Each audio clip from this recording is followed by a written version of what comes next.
You're listening to my WorldNet Daily exclusive audio article.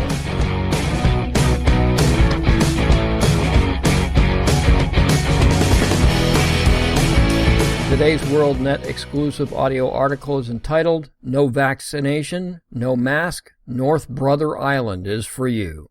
What will happen down the road apiece to those who simply refuse the COVID vaccine? Will they be allowed to continue to be productive members of society? Or maybe they will be forced to wear a colorful pin with the initials NV for no vaccine or not vaccinated.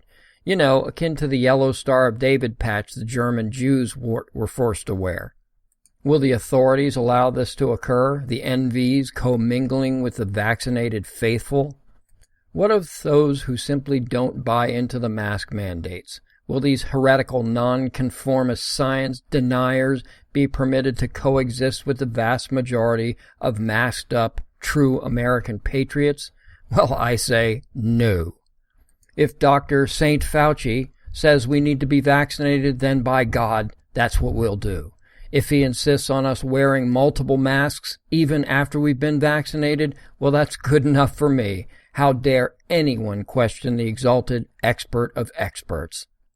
Spouting off about freedom and liberty. Come on, man. It's just common sense, you know, like gun laws, to suspend constitutional rights. This is a pandemic. And if you refuse to comply with these reasonable orders, Joe and Kamala may just find a place for you to stay until you get your mind right and stop questioning authority and settled science. If I may be so bold to suggest just the place, it's a lovely yet small island just a short distance from the shore of the Bronx, New York. No, it's not Fantasy Island. It's called North Brother Island, and it's situated in the East River between the Bronx and Rikers Island. From a distance, it looks quite peaceful with its lush vegetation.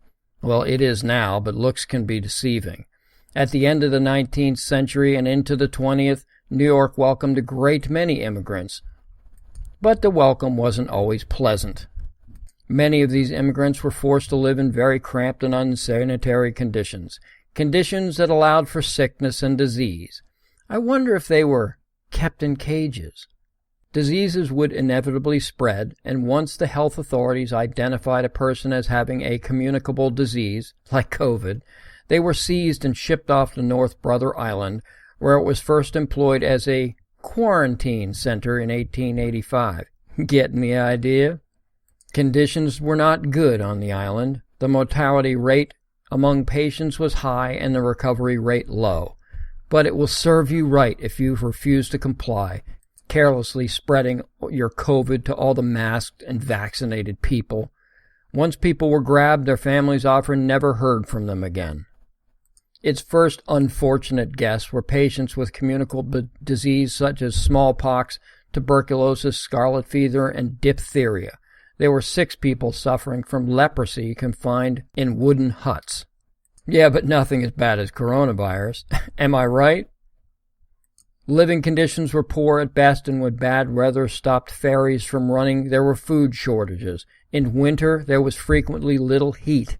Incarceration on North Brother Island was often a death sentence. Those who did return from the island spoke of a hellish environment like the Black Hole of Calcutta. Its most famous or infamous resident was Mary Mallon, better known as Typhoid Mary. She was forcibly incarcerated on North Brother in 1907 until her release in 1910. She had to promise not to work at her former profession as a cook. Well, she broke her promise and was returned to the island in 1915, where she resided in her own cottage on the island until her death in 1938. And she only had typhoid. Imagine if she had COVID and was a conservative. She would never have been released the first time.